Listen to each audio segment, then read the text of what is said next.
Hello friends, मैं दीक्षा आप सभी के अपने यूट्यूब चैनल झाड़ पीढ़िया पर आपका स्वागत करती हूँ। फ्रेंड्स, जैसा कि आप सभी को पता है कि हम नागपुरी भाषा का सीरीज चला रहे हैं। इस सीरीज में हम नागपुरी का हर एक टॉपिक जो जेटेट के सिलेबस में दिया गया है उसको एक एक करके डिटेल से समझेंगे। उसके बाद उस टॉपिक से रिलेटेड MCQ करेंगे। तो अगर आप जेटेट की तैयारी कर रहे हैं या JSSC का कोई भी एग्ज़ाम का तैयारी कर रहे हैं जिसमें कि नागपुरी भाषा आपको पढ़ना है, तो हमारा ये क्लास आपके लिए बहुत हेल्पफुल रहेगा। तो आइए आज का क्लास स्टार्ट करते हैं। आज की क्लास में हम लोग विशेषण के बारे में पढ़ेंगे। तो जैसा कि आप लोगों को पता होगा फ्रेंड्स कि विशेषण क्या होता है, आप लोग हिंदी व्याकरण में पढ़े होंगे कि विशेषण जो है वह संज्ञा और सर्वनाम के विशेषता बताने वाले शब्द को कहते हैं। जो शब्द संज्ञा या सर्वनाम का विशेषता बताता है उसको हम लोग विशेषण कहते हैं। तो यही चीज़ आपका सेम टू सेम नागपुरी में भी दिया गया है। देखिए यहाँ पे नागपुरी में लिखा गया है कि जे संज्ञा चाहे सर्वनाम कर विशेषता के बताएला उके विशेषण कहल जाएला। वही चीज़ है कि जो संज्ञा या सर्वनाम का विशेषता बताता है उसको विशेषण कहा जाता है। इसको अगर दूसरा शब्द में देखें तो यहाँ पे लिखा गया है कि विशेषण एगो ईसन विकारी शब्द है के जे हर हालत में संज्ञा चाहे सर्वनाम कर विशेषता बताएला। मतलब विशेषण एक ऐसा विकारी शब्द है। विकारी शब्द का अर्थ क्या हुआ फ्रेंड्स? तो वैसा शब्द जो लिंग, वचन या क्रिया के आधार पे उस शब्द में बदलाव आ जाए। मतलब अगर कोई शब्द ऐसा है जिसमें कि लिंग बदल रहा है तो उस शब्द में भी परिवर्तन किया जा रहा है, वचन बदल रहा है या क्रिया बदल रहा है, तो उसके हिसाब से उस शब्द में भी परिवर्तन हो रहा है, तो उस शब्द को बोलेंगे विकारी शब्द। तो विशेषण जो है एक विकारी शब्द है और क्या है कि हर हालत में विशेषण उस शब्द को बोलेंगे जो संज्ञा या सर्वनाम का विशेषता बताता है। ठीक है, जैसे यहाँ पे देखिए एग्जाम्पल दिया गया है कि बेस आदमी। आदमी कैसा है, मतलब आदमी कैसा है, तो बेस का अर्थ क्या होता है? अच्छा। तो आदमी का विशेषता बता रहा है कि आदमी अच्छा है, तो बेस जो हो गया वह क्या हो गया? विशेषण हो गया। वैसे ही है हरियर गछ। गछ का अर्थ क्या होता है? पेड़। तो पेड़ कैसा है? हरियर है, हरा है। तो हरियर क्या हो गया? पेड़ का विशेषता हो गया, इसलिए हरियर क्या हो गया? यहाँ पे विशेषण हो गया। ठीक है, तो अभी तक हम लोग यही देखे कि विशेषण क्या होता है। तो वैसा शब्द जो संज्ञा या सर्वनाम का विशेषता बताता है उसको क्या कहते हैं? तो विशेषण कहते हैं। अब हम लोग देखेंगे विशेषण कर काम। विशेषण का क्या काम होता है? तो विशेषण कोनो आदमी, जिनिस का अर्थ क्या होता है? तो वस्तु। ठीक है, चीज, वस्तु कर विशेषता बताएला। मतलब विशेषण कोई भी आदमी का, वस्तु का, चीज का विशेषता बताता है। उकर कमी बेसी के बताएला, मतलब उसमें क्या कमी है, क्या ज़्यादा है, क्या बेसी है। बेसी का मतलब क्या होता है? अधिक या ज़्यादा। तो कोई भी आदमी में, कोई भी चीज़ में, कोई भी वस्तु में उसका क्या कमी है, उसमें क्या अधिकता है उसको बताता है। और क्या है कि उकर अर्थ के गोटेक सीमा में बांधेला। उसका मतलब जो भी आदमी, जिनिस, चीज, वस्तु, इसका जो कमी बेसी विशेषता हुआ, उसका जो अर्थ हुआ, उसको एक सीमा में बांधता है।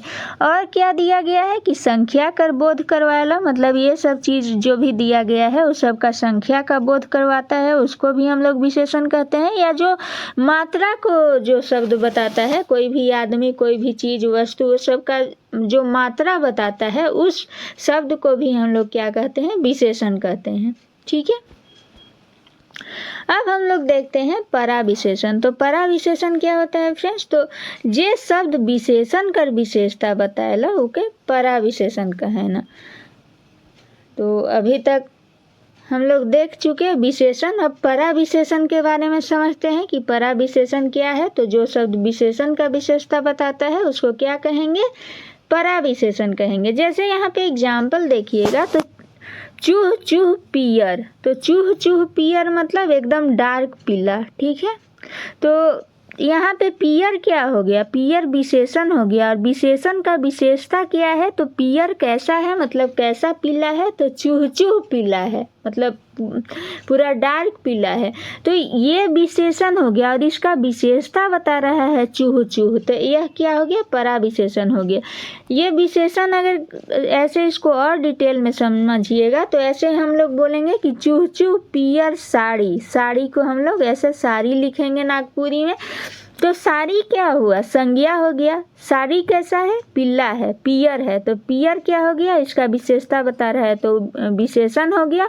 और पियर का विशेषता बता रहा है कि कैसा पियर, कैसा पीला, तो चूह चूह पियर, तो चूह चूह क्या हो गया, परा विशेषण हो गया। ठीक है, वैसे ही देखिएगा यहाँ पे लिखा गया है कि टहटह इंजोरिया, मतलब इंजोरिया कैसा है, पूरा टहटह है, पूरा अच्छे से पूरा इंजोर है, पूरा अच्छा से रोशनी है। तो अगर हम इसको इसके आगे मान लीजिए रात जोड़ दे रहे हैं, मान लीजिए पूर्णिमा का रात है, पूरा चांद निकला हुआ है, तो रात में भी पूरा रोशनी दिख रहा है। तो अगर हम उसको बोलेंगे टहटह इंजोरिया रात, तो रात क्या हो गया, एक संज्ञा हो गया। रात कैसा है, तो इंजोरिया रात है, तो इंजोरिया क्या हो गया, विशेषण हो गया। रात का विशेषता बता रहा है कि रात कैसा है, तो इंजोरिया है। अब इंजोरिया भी कैसा इंजोरिया, तो टहटह इंजोरिया। अब इंजोरिया का विशेषता बता रहा है टहटह, तो टहटह क्या हो गया, परा विशेषण। ऐसे ही है भैंस अंधार, भैंस आप लोग देखे होंगे फ्रेंड्स कि भैंस जो है वह काला पूरा होता है, काली भैंस होती है।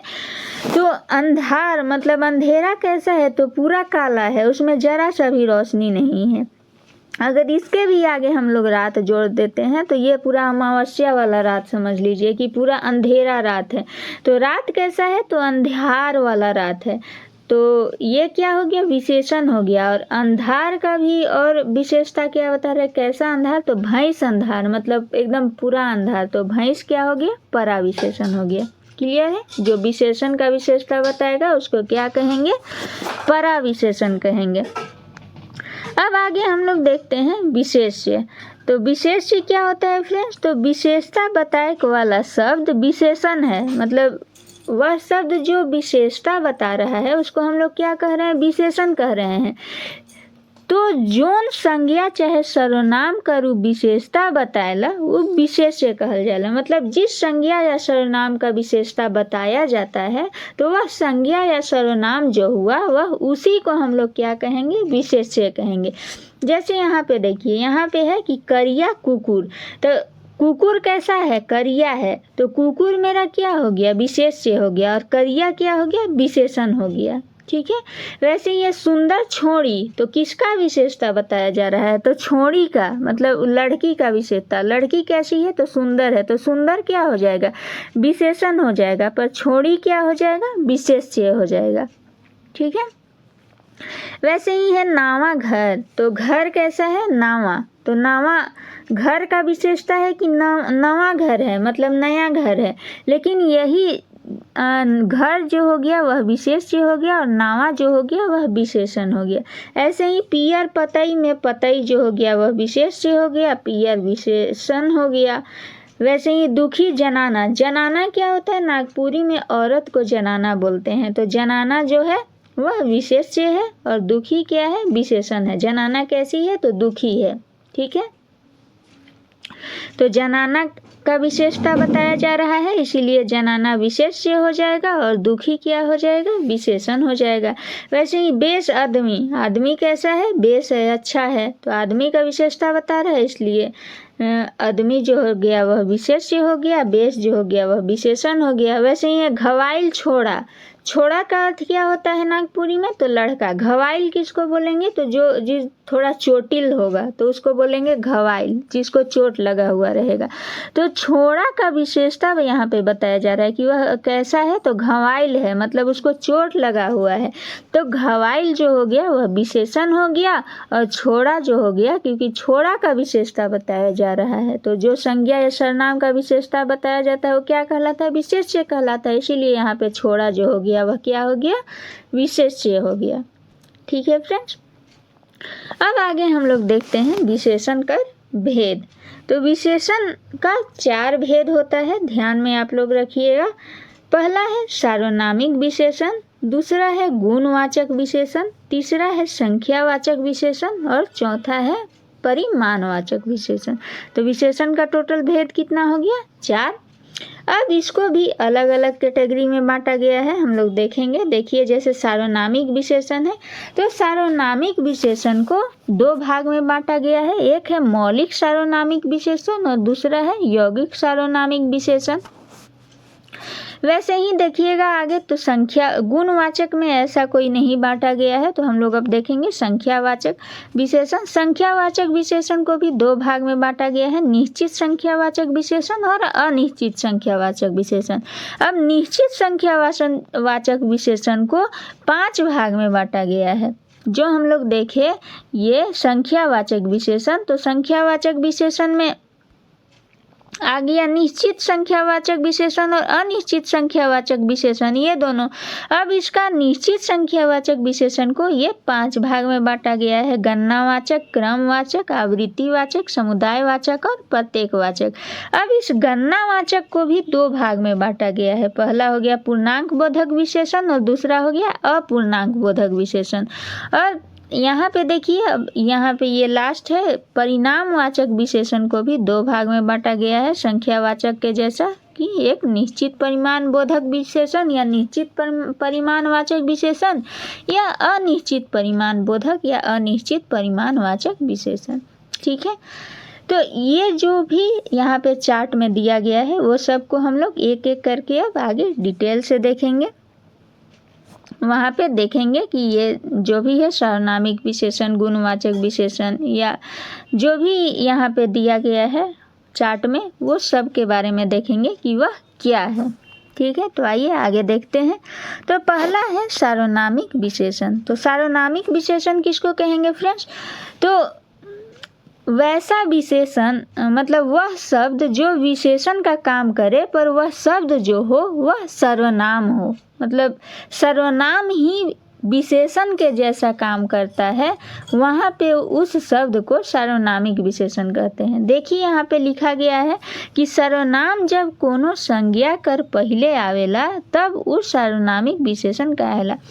मतलब वैसा सर्वनाम जो संज्ञा के पहले आता है तब उसको सर्वनामिक विशेषण कहते हैं। हम लोग उदाहरण से अच्छे से समझेंगे, चाहे उसका दूसरा डिफिनेशन क्या लिखा हुआ है पहले देख लेते हैं कि जे सर्वनाम विशेषण कर काम करेला उके सर्वनामिक विशेषण कहल जाला। मतलब जो सर्वनाम विशेषण का काम करता है उसको सर्वनामिक विशेषण कहेंगे।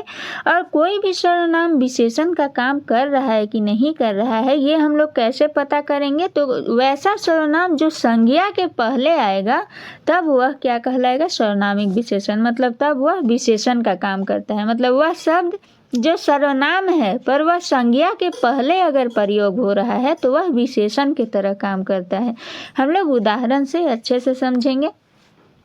आगे देख लेते हैं यहाँ पे क्या लिखा गया है। यहाँ पे देखिएगा, तो पुरुषवाचक और निजवाचक सर्वनाम के छोड़ के बाकी सर्वनाम कर प्रयोग विशेषण लखे होएला। तो हम लोग सर्वनाम में पढ़े थे कि ऐसे जनरली देखे थे कि सर्वनाम का 6 भेद, जिसमें 2 कौन कौन सा देखे थे? पुरुषवाचक और निजवाचक। तो ये दोनों सर्वनाम को छोड़ करके बाकी जितना भी सर्वनाम है उस सब का प्रयोग विशेषण के जैसा होता है। नागपुरी सदानी व्याकरण में अब सर्वनाम का 6 भेद बताया गया है, देखे थे हम लोग। और पीटर शांति नौरंगी और वीरेंद्र कुमार महतो के मुताबिक सर्वनाम का कुल कितना भेद बताया गया है? 7 भेद बताया गया है।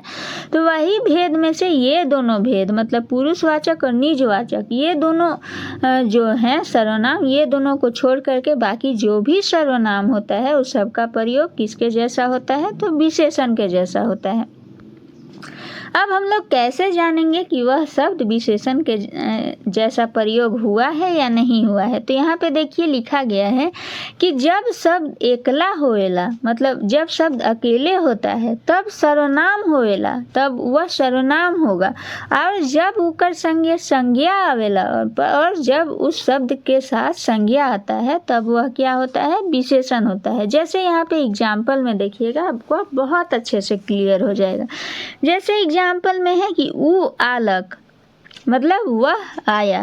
ऊ को हम लोग क्या बोलेंगे, ऊ का अर्थ क्या होगा, वह, ऊ आलक मतलब वह आया। ठीक है, तो यहाँ पे ऊ क्या है, तो ऊ सर्वनाम है, बता रहा है कि कौन आया, तो वह आया। ठीक है, तो यहाँ पे जो ऊ का प्रयोग हुआ वह किसके जैसा प्रयोग हुआ, सर्वनाम के जैसा प्रयोग हुआ।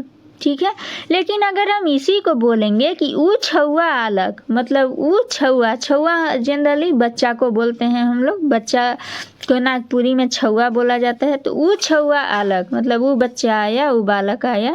ठीक है, तो छौआ क्या हो गया फ्रेंड्स, यहाँ पे संज्ञा, संज्ञा के पहले ये मेरा सर्वनाम आया ऊ, छौआ के बारे में बता रहा है कि कौन आया, तो ऊ छौआ आलक।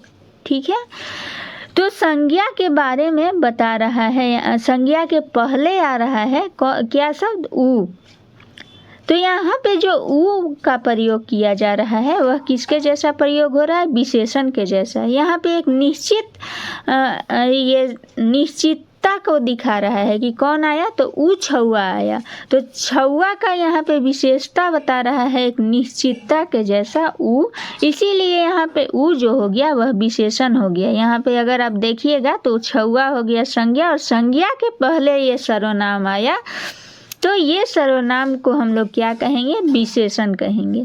क्लियर है, ये अगर इसमें और इसमें अगर आप दोनों में कंपेयर कीजिएगा, ऊ आलक और ऊ छौआ आलक, तो यहाँ पे डायरेक्ट आ गया सर्वनाम, एकला आ गया, मतलब इसके साथ कोई संज्ञा नहीं आया, इसीलिए ये सर्वनाम के जैसा प्रयोग हो रहा है। लेकिन यहाँ पे देखिएगा तो संज्ञा के पहले ये सर्वनाम आ रहा है, इसीलिए ये क्या हो गया, विशेषण हो गया।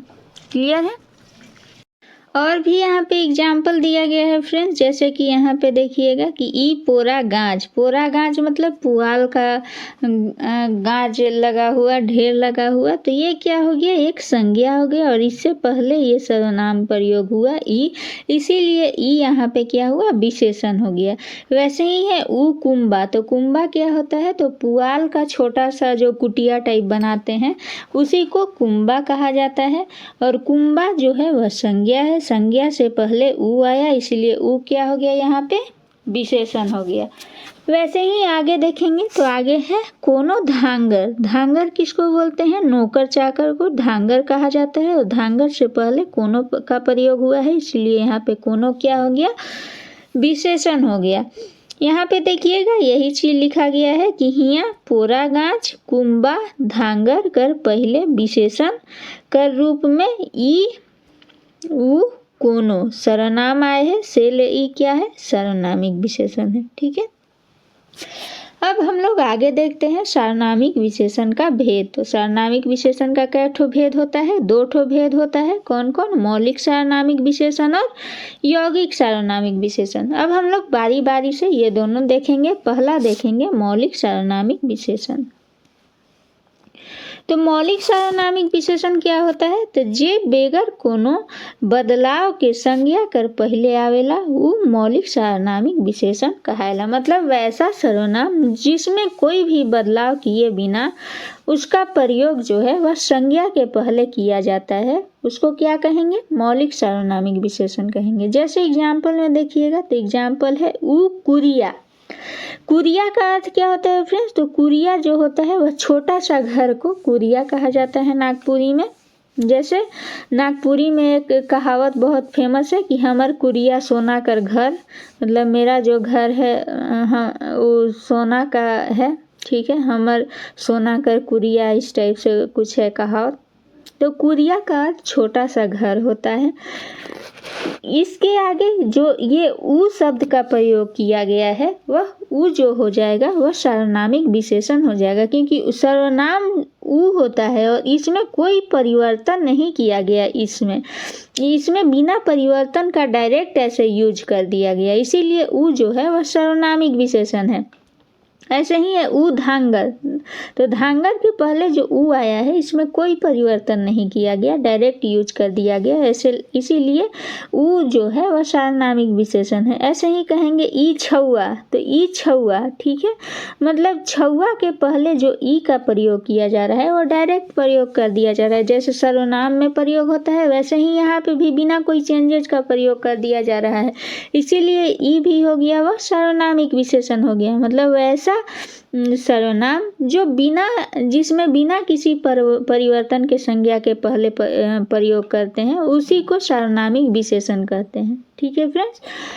अब दूसरा है यौगिक सार्वनामिक विशेषण। तो यौगिक सार्वनामिक विशेषण क्या होता है, तो जे मूल सर्वनाम में प्रत्यय लगा ले बनेला, मतलब जो मूल सर्वनाम होता है उसमें हम लोग प्रत्यय लगा करके उसका प्रयोग करते हैं, वह होता है यौगिक सार्वनामिक विशेषण। प्रत्यय का अर्थ आपको पता होगा फ्रेंड्स कि प्रत्यय जो है वह कोई शब्द के बाद में मतलब पीछे लगता है। देखिए प से प्रत्यय और प से पीछे, तो कोई भी शब्द के पीछे अगर कोई हम नया चीज जोड़ करके उसको एक अलग शब्द बनाते हैं तो वह होता है प्रत्यय। और उपसर्ग क्या होता है, तो कोई भी शब्द के पहले अगर हम कोई चीज जोड़ करके कोई अक्षर या कुछ शब्द जोड़ करके उसको एक नया शब्द बनाते हैं तो वह होता है उपसर्ग। ठीक है। तो प्रत्यय देखिएगा यहाँ पे जैसे कि कैसन, तो कैसन क्या है, तो कई जो है वह सर्वनाम है और इसमें सन प्रत्यय लगा है। कई के पीछे में मतलब बाद में ये जो सन जोड़ा गया वह यही सन क्या कहलाया, प्रत्यय। तो कई और सन मिल करके क्या हो गया, कैसन। तो यहाँ पे मूल सर्वनाम कई था लेकिन इसमें प्रत्यय लगा करके इसको प्रयोग कर दिया गया, कैसन प्रयोग किया जा रहा है, इसीलिए इसको यौगिक सार्वनामिक विशेषण कहेंगे। ठीक है। कैसन यहाँ पे क्या हो गया, यौगिक सार्वनामिक विशेषण। ऐसे ही है ईसन आदमी, तो आदमी से पहले जो ईसन आया तो ई में इसमें सन लगाया गया है, तो ई जो है वह मूल सर्वनाम था लेकिन इसमें सन प्रत्यय लगा करके इसका प्रयोग किया जा रहा है, इसीलिए ईसन क्या हो गया, यौगिक सार्वनामिक विशेषण हो गया। वैसे ही है जैसन देश, इसमें भी प्रत्यय लगाया गया है जैसन। ठीक है। जैसे जैसे में को चेंज करके जैसन बना दिया गया तो इसीलिए जैसन क्या हो गया, यौगिक सार्वनामिक विशेषण। ठीक है। सर्वनाम क्या होता है, जैसा वैसा उस टाइप से होता है लेकिन मूल शब्द जैसा होगा, लेकिन यहाँ पे मूल शब्द में प्रत्यय लगा करके उसको जैसन बना दिया गया, इसीलिए जैसन जो है वह क्या हो गया, यौगिक सार्वनामिक विशेषण। और पहला क्या हम लोग देखे थे, मौलिक, तो मौलिक सेम टू सेम सर्वनाम का प्रयोग किया जा रहा था और यौगिक क्या हो रहा है, तो सर्वनाम में प्रत्यय लगा करके उसको उस शब्द को विशेषण के जैसा प्रयोग किया जा रहा है, इसीलिए वह यौगिक सार्वनामिक विशेषण हो गया। ठीक है। अब हम लोग विशेषण का अगला देखते हैं भेद, वह है गुणवाचक विशेषण। तो गुणवाचक विशेषण क्या होगा फ्रेंड्स, तो जो शब्द से संज्ञा कर गुण, दोष, दशा, स्वभाव, प्रकार, समय, ठीक है, ठाव कर पता चले उके गुणवाचक विशेषण कहल जाएला। इकर मूढ़ रूप ई लखे है, मतलब आगे बताया गया है। तो गुणवाचक विशेषण किसे कहेंगे, तो जो शब्द मतलब वैसा शब्द, एक कोई भी शब्द जिससे संज्ञा का क्या क्या पता चलेगा, गुण के बारे में पता चलेगा, दोष के बारे में पता चलेगा। ठीक है। दशा मतलब उसका क्या सिचुएशन है, स्वभाव उसका कैसा स्वभाव है, प्रकार वह किस प्रकार का है, समय का, ठीक है, ठाव का मतलब जगह का पता चले, मतलब कोई भी शब्द जिससे संज्ञा का गुण, दोष, स्वभाव, प्रकार, समय, ठाव या जगह का पता चलेगा उसको क्या बोलेंगे, गुणवाचक विशेषण बोलेंगे। ठीक है। जैसे यहाँ पे देखिए गुणवाचक विशेषण में हो गया काल, तो काल क्या होता है फ्रेंड्स, समय को बताता है। जैसे नावा मतलब नया, पुरना पुरान, अगला आगे, पिछला मतलब पीछे का, भूत वर्तमान, वैसे ही भविष्य, टटका, टटका मतलब ताजा ताजा, ताज़ा कोई चीज़ बना हुआ है तो उसको टटका बोलेंगे। बासी जैसे टटका भात, मतलब वो भात अभी तुरंत ताज़ा बनाए हैं। बासी भात मतलब वो एक दिन पुराना भात है, तो उस समय को बता रहा है। तो ये सब क्या हो गया, ये सब जो हो गया वह गुणवाचक विशेषण में समय को बताएगा कोई भी संज्ञा का, कि उस संज्ञा जो नया है कि पुरान है कि अगला है कि पिछला है, इस टाइप से। ऐसे ही ठाव मतलब जगह को बताएगा, जो कि वह संज्ञा जो है वह किस जगह है या क्या है। तो लेंगा, जैसे कोई सामान, लेंगा किसको बोलेंगे, तो लेंगा मतलब बायां हाथ को हम लोग लेंगा बोलते हैं। बाएं तरफ अगर किसी चीज़ को बोलना है तो उसको लेंगा बोलेंगे। भतखैया, जैसे भतखैया मतलब भात या किस हाथ से खाते हैं, तो भात हम लोग दाहिना हाथ से खाते हैं, ऐसे समझिएगा। तो जो दाहिने तरफ अगर आपको कोई चीज़ बताना है तो उसको बोलेंगे भतखैया, मतलब आपके दाहिने तरफ कोई चीज़ है। लेंगा मतलब बाएं तरफ, भतकैया मतलब दाएं तरफ। ऐसे ही भीतरी मतलब कोई चीज़ अंदर है, कोई चीज़ बाहर है, या कोई चीज़ पूर्वाहा मतलब पूरब तरफ है या पश्चिम तरफ है, या झारखंडी मतलब कोई चीज़ कहाँ का है तो झारखंड का है। तो जिस शब्द से हम लोगों को जगह के बारे में पता चले, ठाव के बारे में पता चले, वह जो है गुणवाचक विशेषण के अंदर आता है। ऐसे ही समय काल के बारे में भी हम लोग पढ़े, वह भी गुणवाचक विशेषण के अंदर आता है। ठीक है, अब हम लोग देखते हैं आकार, मतलब किसी भी संज्ञा का आकार के बारे में अगर पता चल रहा है कोई शब्द से तो वो भी गुणवाचक विशेषण के अंदर आएगा। आकार में क्या क्या आ जाएगा, गोल मतलब गोला, चाकर मतलब चौड़ा, लंबा, पूरा का अर्थ क्या होता है फ्रेंड्स, छोटा। ठीक है, नागपुरी में पूरा का अर्थ छोटा होगा। चोख मतलब जो जिसका धार जो है वह तेज धार है। भोथर मतलब जिसका धार जो है वह वैसा, अब मतलब वह कोई चीज़ जल्दी से काट नहीं पाएगा। जैसे मान लीजिए चाकू है, तो चाकू को चोख कैसे बोलेंगे, जब चाकू से अगर हम कोई चीज़ काट रहे हैं तो तुरंत जल्दी आसानी से कट जाएगा, तो बोलेंगे चाकू का धार जो है वह चोख है।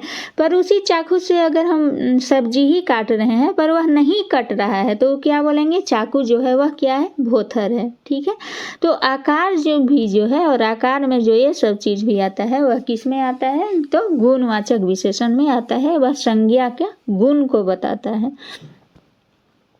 ऐसे ही है रंग, तो रंग में देखिए बताया गया है कि पियर, हरियर मतलब पीला, हरा, चरका, करिया मतलब वाइट, सफ़ेद, काला, धुंधुर। तो धुंधुर किसको बोलेंगे फ्रेंड्स, जो काला ही होगा पर पूरा काला नहीं होगा। जैसे हम लोग देखेंगे कि शाम का समय होता है, तो जैसे जैसे रात होने लगता है तो शाम और रात होने से पहले क्या होता है कि पूरा रात नहीं होता है, हल्का धुंध जैसा लगता है, धुंधुर, तो उसी को बोलेंगे धुंधुर। ठीक है, या सुबह के समय में जैसे ठंडा के दिन में धुंध गिरता है, तो धुंध गिरता है तो पूरा काला नहीं दिखता है पर वह पूरा उसमें नहीं ही दिखता है, उस टाइप से हो जाता है, ब्लैक ही जैसा, तो उसको बोलेंगे धुंधुर। ठीक है, ऐसे ही है दशा में क्या है, दुबर, मोट, भारी, गीला।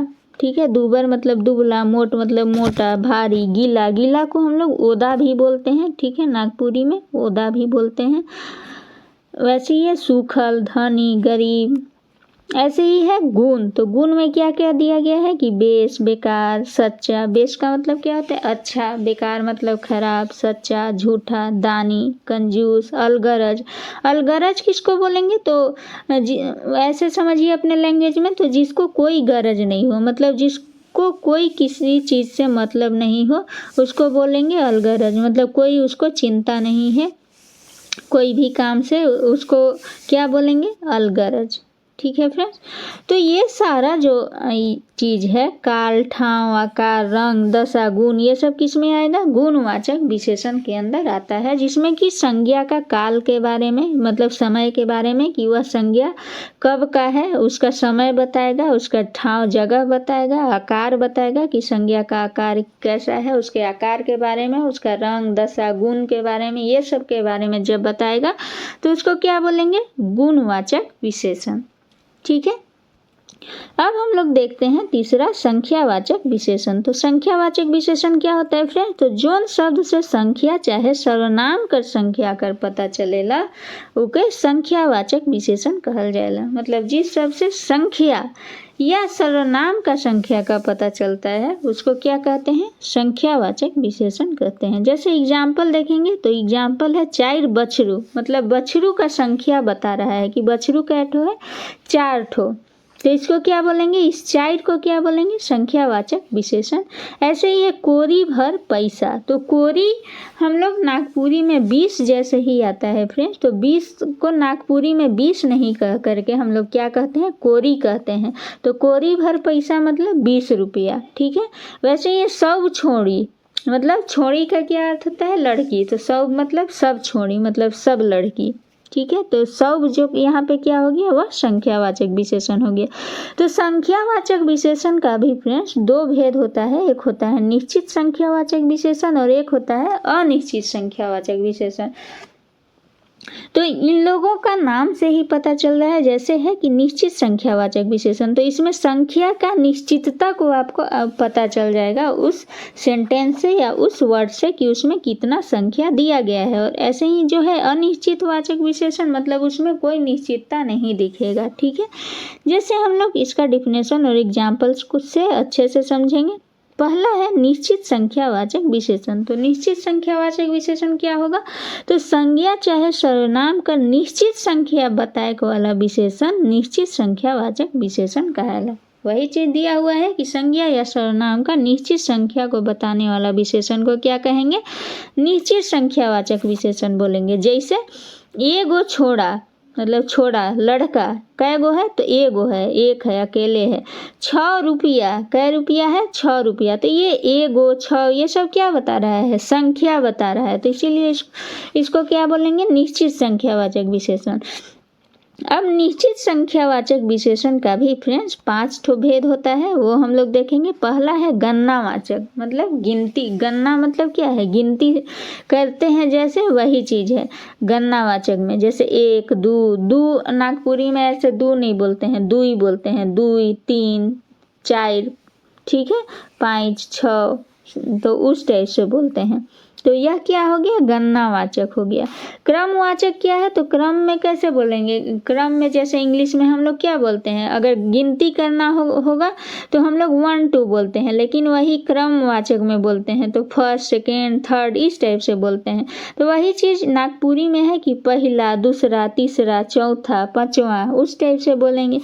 आवृत्तिवाचक, तो आवृत्ति क्या होता है? एक टाइम के बाद वह दोहराता है, रिपीट करता है, वही चीज हुआ आवृत्तिवाचक। जैसे कि दूना मतलब दुगना, ठीक है, दुगना को ही दूना बोलेंगे। तिगुना मतलब उसी चीज को 3 बार, उसी चीज को रिपीट करके 3 बार ले जा रहे हैं तो उसको तिगुना बोलेंगे। चौगुना, तो चौगुना मतलब 4 बार, ठीक है। तो आवृत्ति हो रहा है उसका रिपीटेशन हो रहा है। 2 बार रिपीट होगा तो दूना, 3 बार रिपीट होगा तो तिगुना, 4 बार रिपीट होगा तो चौगुना। तो ये सब क्या है? संख्यावाचक विशेषण का एग्जाम्पल।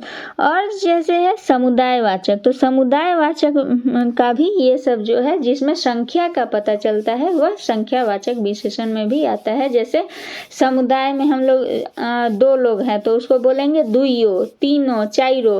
तो ये सब क्या है? चाइरो यहाँ पे होगा फ्रेंड्स, ठीक है, चाइरो। यहाँ पे आ का मात्रा छूट गया है। तो जहाँ पे भी, क्योंकि यहाँ पे संख्या का पता चल रहा है, दुइयो, तीनों, चाइरो, तो समुदायवाचक में भी अगर ये सब शब्द आ रहा है तो ये सब क्या हो जाएगा? संख्यावाचक विशेषण हो जाएगा। अब 5वां क्या है? प्रत्येकवाचक। तो प्रत्येक यहाँ पे शब्द से ही पता चल रहा है। प्रत्येक मतलब हर एक के बारे में बात हो रहा है। जैसे सबको, हर एक व्यक्ति को चॉकलेट बांट दो, उस टाइप से। तो यहाँ पे हर एक मतलब हर एक चीज एक एक करके सबको गिन रहे हैं, उसको बोल रहे हैं। सवा सवा मतलब अगर किसी को देना है तो सवा सवा दो। कोरी कोरी, कोरी मतलब 20 20 करके दो, ठीक है। तो मतलब कि हर चीज को एक एक चीज को अगर अलग अलग हम लोग उसको डिकोड कर रहे हैं तो वह किस में आ जाएगा? प्रत्येकवाचक में आ जाएगा, ठीक है फ्रेंड। अब ये जो है संख्यावाचक, उसका जो पहला था गणनावाचक, ये वाला, इसका भी दो भेद बताया गया है फ्रेंड्स। पहला है पूर्णांक बोधक विशेषण और दूसरा है अपूर्णांक बोधक विशेषण। तो पूर्णांक बोधक में क्या होगा, तो जो पूरा पूरा हो जाएगा, ठीक है, जैसे 1 2 3 4 100 सब होना चाहिए ना, यहाँ पे 100 होना चाहिए, 100 1000, तो ये क्या हो गया, पूरा पूरा आ रहा है, तो इसको क्या बोलेंगे, पूर्णांक बोधक विशेषण।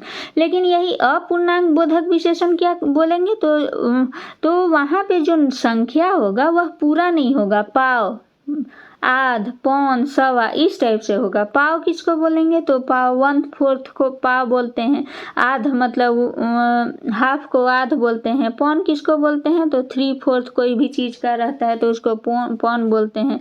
वैसे ही सवा, ठीक है, 1 और 1/4 होगा, ये क्या होगा, सवा हो जाएगा। मतलब 1.25 किलो कैसे बोलते हैं, तो 1 किलो और 250 ग्राम। तो यहाँ पे जो संख्या होता है वह पूरा पूरा नहीं होता है, उसको तोड़ मरोड़ के पेश किया जाता है, इसीलिए वह क्या हो गया, अपूर्णांक बोधक विशेषण। ठीक है, अब संख्यावाचक विशेषण का ही दूसरा भेद जो है वह देखेंगे हम लोग, अनिश्चित वाचक विशेषण। इसमें कोई निश्चितता नहीं दिखेगा, मतलब पहला जो था निश्चित संख्यावाचक विशेषण, उसमें संख्या दिखेगा, लेकिन अनिश्चित वाचक विशेषण में संख्या नहीं दिखेगा। इसमें इस टाइप से दिखेगा, देखिएगा एग्जाम्पल।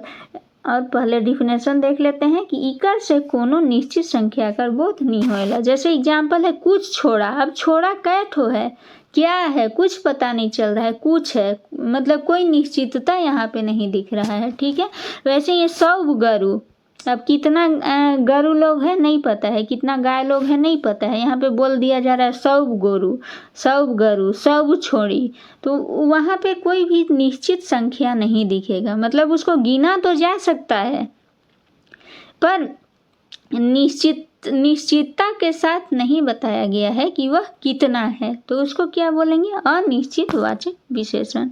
ठीक है फ्रेंड, अब हम लोग देखते हैं परिमाण बोधक विशेषण या परिमाणवाचक विशेषण। तो ये क्या होता है, तो जोन विशेषण से कोनवे जिनिस चाहे वस्तु कर नाप या तौल कर बोध होएला, उसको क्या बोलेंगे, परिमाण बोधक विशेषण। यह एकदम सेम टू सेम द्रव्यवाचक संज्ञा वाला है फ्रेंड्स, कि वैसा संज्ञा जिसको नापा या तौला जा सकता है वह द्रव्यवाचक संज्ञा होता है। तो वही चीज़ है कि वैसा संज्ञा जो द्रव्यवाचक संज्ञा है उसके पहले अगर सर्वनाम का प्रयोग हम लोग कर रहे हैं जिसको नाप तौल करके, तो वह किस में आएगा, परिमाण बोधक विशेषण में आएगा। ठीक है, जैसे यहाँ पे एग्जाम्पल देखिए कि शेर भैर दूध, तो दूध जो है वह द्रव्यवाचक संज्ञा है और इसको नाप रहे हैं हम लोग, शेर भैर, वह कितना है, शेर भैर। ठीक है, तो यही शेर भैर जो है वह दूध का विशेषता बता रहा है कि दूध कितना है, तो शेर भैर है, मतलब शेर आधा किलो है। ठीक है, तो ये चीज़ क्या हो गया, परिमाण बोधक विशेषण हो गया। वैसे ही है पहला भैर चाउर, पहला एक नापने वाला चीज़ होता है फ्रेंड्स, कटोरी के जैसा होता है, उससे लोग नापते थे पहले, ज़्यादा ये प्रचलित था, अब के समय में कम देखने को मिलता है, अगर आप देखे होंगे तो आपको पता होगा। तो चावल को यहाँ पे मेजरमेंट कर रहे हैं किससे, पहला से, तो इसीलिए यहाँ पे पहला क्या हो गया, परिमाण बोधक विशेषण हो गया, और चावल क्या है, द्रव्यवाचक संज्ञा है। अब आगे देखिए लिखा हुआ है कि परिमाण बोधक विशेषण का दुई भेद होएला, मतलब परिमाण बोधक विशेषण का भी दो भेद होता है। पहला है निश्चित परिमाण बोधक विशेषण। तो निश्चित परिमाण बोधक विशेषण में क्या होगा कि किसी भी चीज़ का जहाँ पे निश्चितता दिखेगा वह निश्चित परिमाण बोधक विशेषण होगा। ठीक है, जैसे कि घी, तो घी को अगर हम मेजरमेंट कर रहे हैं तो वहाँ पे एक निश्चितता दिखेगा कि वह कितना है, तो 2 सेर घी, घी कितना है, 2 सेर है। वैसे ये कोचा भर दाल, तो दाल कितना है, तो कोचा भर के है। कोचा क्या होगा फ्रेंड्स, तो यही जो पहला को जब हम लोग पूरा भरेंगे तो वह पहला भर बोलेंगे, पर वही पहला को हम लोग आधे भरेंगे, आधा पहला, तो आधा पहला को हम लोग क्या कहते हैं, कोचा बोलते हैं, तो उसी को क्या बोलेंगे, कोचा भर दाल। तो यहाँ पे एक निश्चितता दिख रहा है, इसीलिए यह निश्चित परिमाण बोधक विशेषण का एग्जाम्पल है। अब दूसरा है अनिश्चित परिमाण बोधक विशेषण। तो अनिश्चित परिमाण बोधक विशेषण में क्या हुआ फ्रेंड्स, तो तो वैसा संज्ञा जिसको नापा या तोला तो जा सकता है, पर उसको बिना नापे तोले अनिश्चितता के साथ बताया जा रहा है, तो वह हो गया अनिश्चित परिमाण बोधक विशेषण। जैसे यहाँ पे एग्जाम्पल देखिएगा तो बताया गया है बहुत दूध, मतलब दूध का मेजरमेंट तो आप कर सकते थे, पर यहाँ पे बिना मेजरमेंट का बताया गया है कि बहुत दूध, तो बहुत क्या हुआ, अनिश्चित परिमाण बोधक विशेषण। वैसे ही है सौभ धन, तो धन जो है वह संज्ञा है, पर सौभ क्या हो गया, अनिश्चित परिमाण बोधक विशेषण। वैसे ही है पूरा सुख, खूब दुख, तो यहाँ पे पूरा, खूब या खूब ये सब क्या हो गया, अनिश्चित परिमाण बोधक विशेषण का एग्जाम्पल हुआ। यहाँ पे अगर आप देखिएगा फ्रेंड्स, तो परिमाण बोधक विशेषण और संख्यावाचक विशेषण, ये दोनों में क्या अंतर हुआ, तो संख्यावाचक विशेषण में वो सारा चीज आ जाएगा जिसमें को आप काउंट कर सकते हैं, लेकिन परिमाण बोधक या परिमाणवाचक में वो चीज आएगा जिसको आप काउंट वैसे 1 2 3 4 वैसे काउंट नहीं कर सकते हैं, जब तक आप उसको माप या तौल नहीं सकते हैं। मापने या तौलने में आपको काउंट का ज़रूरत पड़ेगा, ऐसे आप उसको हर एक चीज़ को 1 2 3 4 वैसे करके काउंट नहीं कर सकते हैं। तो जो चीज़ को आप वैसे काउंट नहीं कर सकते हैं वह सिर्फ नाप तौल सकते हैं, उसके बाद बता सकते हैं कि वह कितना है, तो उसको हम लोग रखेंगे परिमाण बोधक विशेषण में। और जिसको काउंट कर सकते हैं, गिन सकते हैं, वह किस में आ जाएगा, संख्यावाचक विशेषण में। तो ये था फ्रेंड्स हमारा विशेषण का आज का क्लास। आपको हमारा आज का क्लास कैसा लगा आप कमेंट करके कमेंट बॉक्स में ज़रूर बताइएगा। अगर आपको कहीं पे भी डाउट हो तो वो भी आप पूछ सकते हैं। अगर आपको हमारा आज का ये वीडियो पसंद आया तो हमारे चैनल को लाइक कीजिएगा, सब्सक्राइब कीजिएगा और अपने दोस्तों के साथ शेयर कीजिएगा। और अगर आपको ये PDF चाहिए तो हमारे टेलीग्राम ग्रुप झारपीडिया से आप यह जो PDF है उसको डाउनलोड कर सकते हैं। मिलते हैं अगले वीडियो में एक नए टॉपिक के साथ, तब तक के लिए धन्यवाद।